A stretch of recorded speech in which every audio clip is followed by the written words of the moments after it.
Voilà, nous sommes toujours le 21 septembre 2018 et je continue ma lecture du Socrate par Claudius Piat. C'est la partie 10. Donc on parle de la démocratie à Athènes, avant Socrate. Hors de ce régime maladif, ça on l'a lu, pardon. Un autre effet du nouvel état de choses fut la séparation des fonctions politiques et des fonctions militaires, et ce changement devint le point de départ des plus grands malheurs.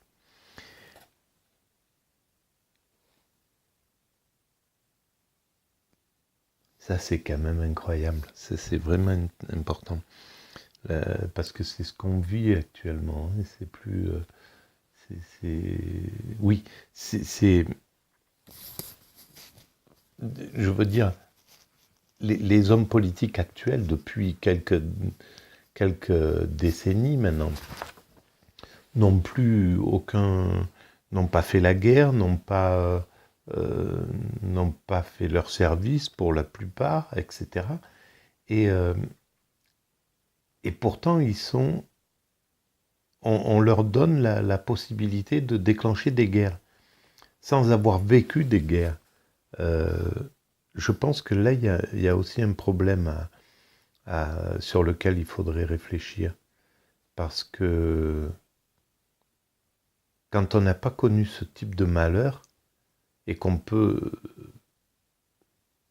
a droit à les bombarder, à décider d'aller bombarder des populations pour des guerres qui ne sont pas défensives. Les seules guerres qui sont d'une certaine façon justes, qui me paraissent justes, sont les guerres défensives, c'est-à-dire on est attaqué, on se défend, c'est tout à fait logique.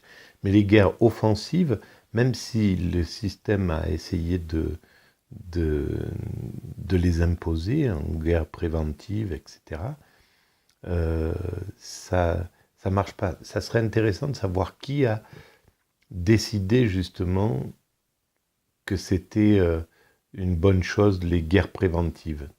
Qui a décidé d'imposer cette idée dans l'opinion publique et dans la mentalité des dirigeants. Je pense que là, il y a un sacré problème, parce que c'est de la haute criminalité ce qui se passe après. Alors, je ne sais pas si c'est parce que c'est dévoyé, mais il y a un paquet de guerres qui n'avaient pas lieu d'exister, qui ont ravagé des pays, etc., et qui les ravagent encore. Donc là, il y a quand même un gros souci avec ça. Les intrigants heureux, qui manœuvraient avec tant d'habileté au Pnyx, ne se sentaient ni la capacité ni le désir de se mettre à la tête des troupes, et le pouvoir militaire dut être confié, au moins en général, à des hommes spéciaux qui appartenaient le plus souvent à l'aristocratie. De là des froissements et des luttes inévitables.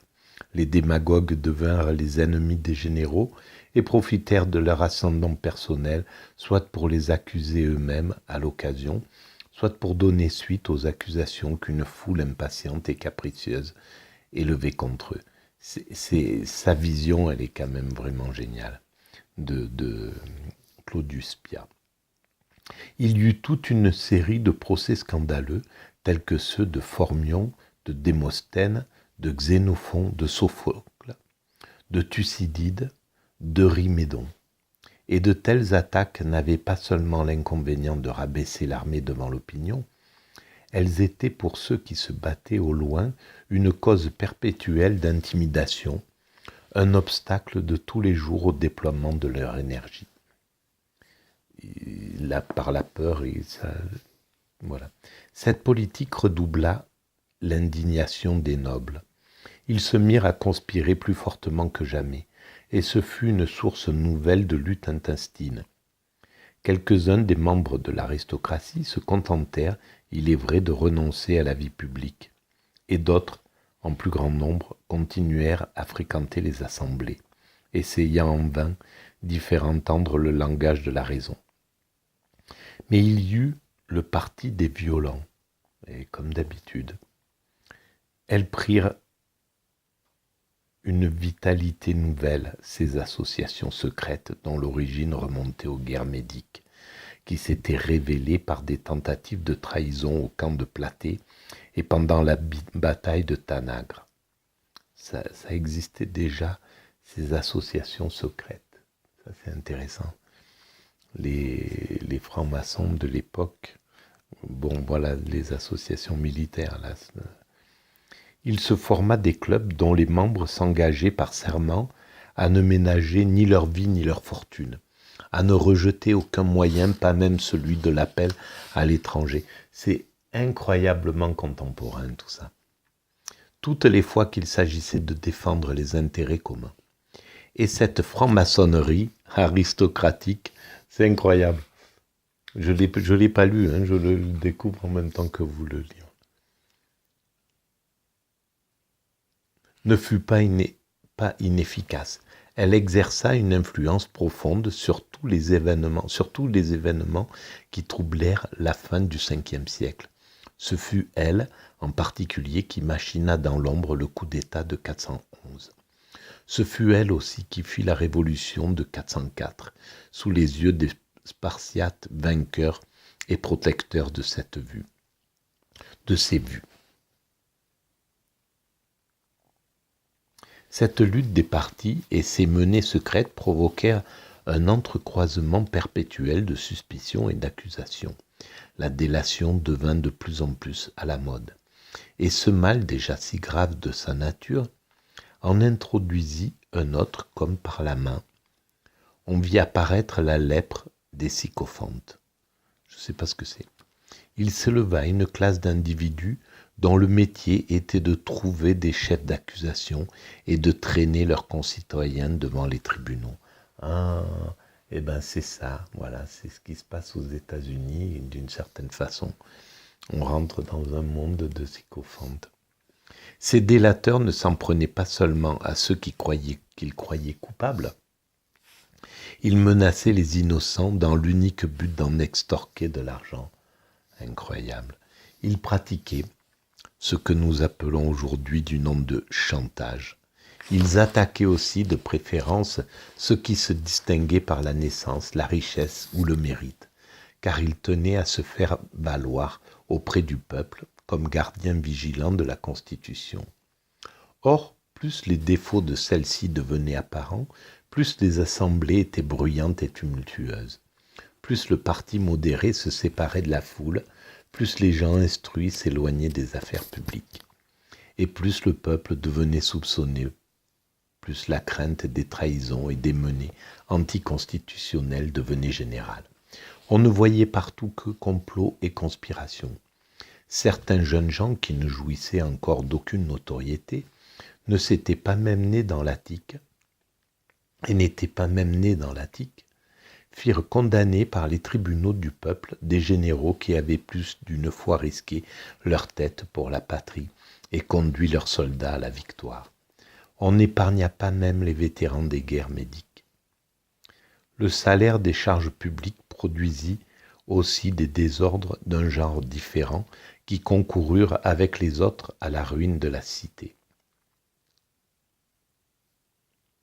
Tant que les fonctions judiciaires furent gratuites, il n'y eut guère à les exercer régulièrement que des citoyens qui possédaient une certaine fortune. Mais à partir du jour où le triobole fut institué, on vit accourir et siéger parmi les Éliastes, les matelots du Pirée, les artisans de la ville et du port, les vignerons des tièdes collines et les charbonniers de la montagne. Quelle riche aubaine pour tous ceux qui avaient quelques instincts de paresse. Voilà. Voilà ce qui se passe au niveau politique quand on ne privilégie pas la fonction,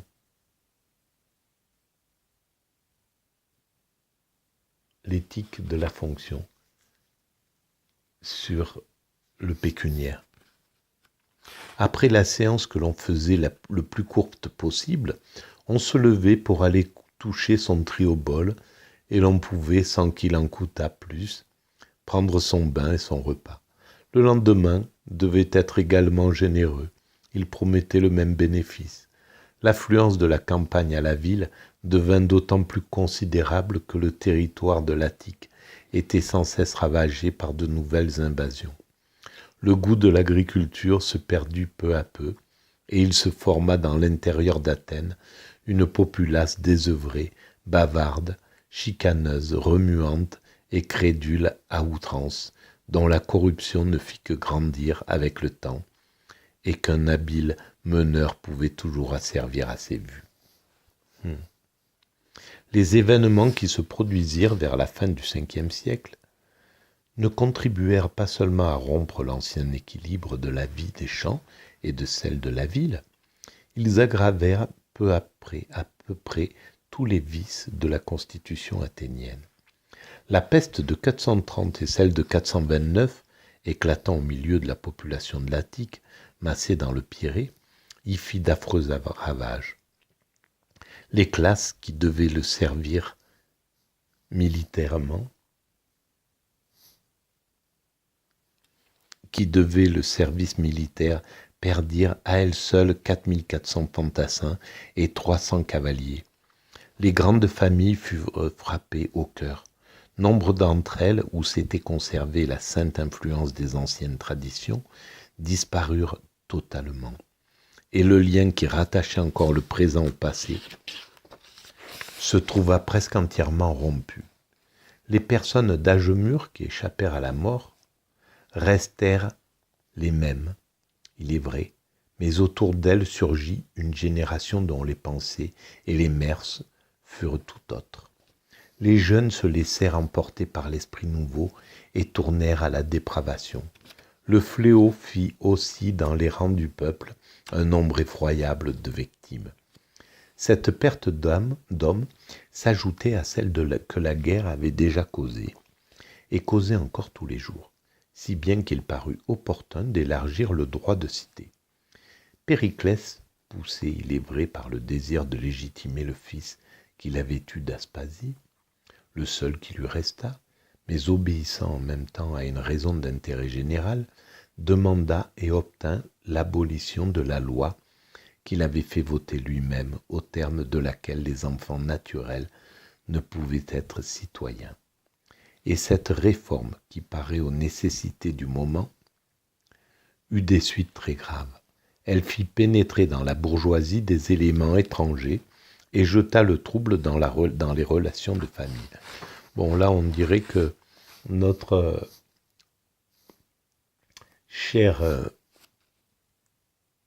Claudius Pia est pour la séparation des classes. Mais ce qui contribua surtout à exciter les passions et par là même à détruire le sens moral, ce fut la guerre atroce qui, de 432 à 404, désola la Grèce entière. La question n'était pas seulement de savoir qui l'emporterait de Sparte ou d'Athènes. Il s'agissait principalement de décider qui aurait le dernier mot, de l'aristocratie ou de la démocratie. Démocratie à Athènes, aristocratie à Sparte. Tarente, Léontium, Syracuse, Agrigente, Corcyre, Mantinée, Corinthe, Argos et les différentes îles de la mer Égée étaient depuis longtemps déjà autant de théâtres où le peuple luttait contre les nobles avec des fortunes diverses.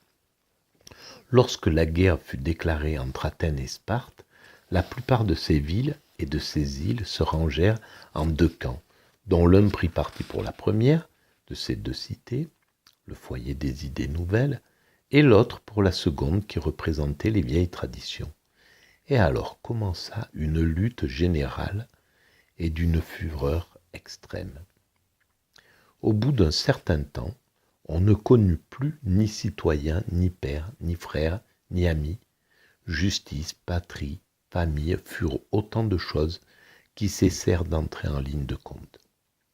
Il n'y eut plus dans l'Hellade entière que des aristocrates et des démocrates, armés les uns contre les autres, et recourant sans aucun scrupule à tous les moyens que peuvent suggérer la fourberie et la violence. Athènes souffrit plus qu'aucune autre ville de cette série interminable de combats acharnés, de conspirations, de massacres et de délations. L'opposition des partis y était vive, plus vive peut-être que dans aucun autre État, et elle s'augmentait de toutes les secousses qui se produisaient sur les divers points du monde hellénique. C'est dans Athènes principalement que se fit sentir l'action déprimante de la guerre du Péloponnèse. Ça serait intéressant de savoir comment les Grecs ont traversé réellement la crise à la lecture de cet ouvrage. Tout concourut donc en même temps, et comme par une sorte de fatalité malveillante, à la dépravation de la glorieuse capitale. La ruine des traditions religieuses, l'hypercriticisme des philosophes, le débridement complet de la démocratie, la peste et la guerre. Alors, on pourrait dire l'hypercriticisme des philosophes. C'est vrai que, on n'y est pas dans l'hypercriticisme. Hein. On a des philosophes qui, comme Michel Onfray, qui sont vraiment des bagarreurs, des batailleurs face au pouvoir actuel. Il y en a quelques-uns. Ce qu'on entend sont plutôt du côté du pouvoir, ceux qui passent dans les médias correctement. Donc, il y a une sorte d'équilibre, malgré tout, entre les grands critiques et ceux qui sont les conventionnels, on va dire. Donc, cet équilibre est quand même intéressant.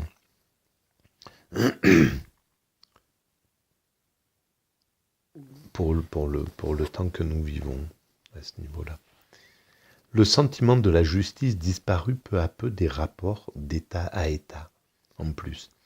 Non seulement on fit valoir le droit du plus fort, c'est ce que font les USA actuellement avec la politique qu'ils imposent au monde quasiment, depuis l'élection de M.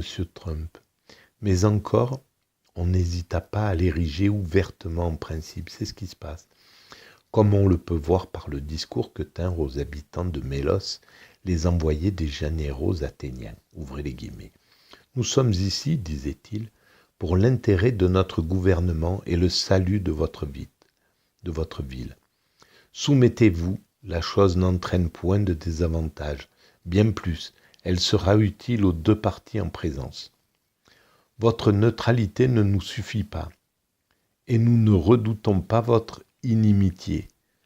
Ce qui nous nuirait par-dessus tout, ce serait d'incliner vers la faiblesse ou de renoncer à notre force, car une telle attitude donnerait un triste exemple à ceux qui nous obéissent déjà.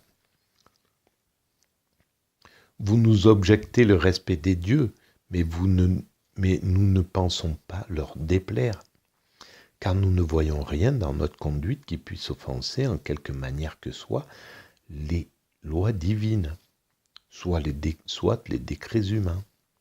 Les dieux, d'après toute apparence, font de leur puissance la mesure de leurs droits, et la nature veut qu'il en aille de même pour l'homme. Voilà, on est dans une sophistique.